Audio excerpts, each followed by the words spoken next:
Hi, earlier I showed you how to make sausage rolls, but I'm going to show you how to make Scotch eggs. So I've got half my sausage meat left. So if you haven't seen the sausage roll clip, the recipe's on there.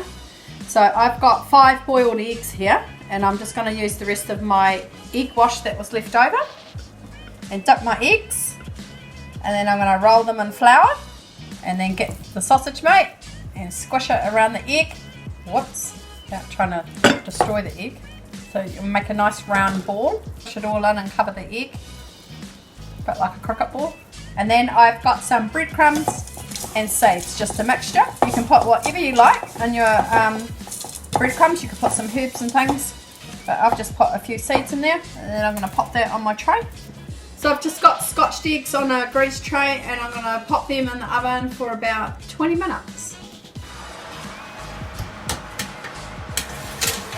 There you go, and the oven's on about 160.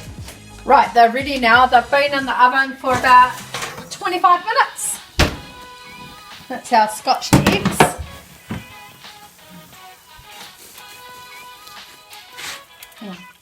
They're our scotched eggs, and that's just made with the same sausage mixture that we did for the sausage rolls. Hope you enjoy them.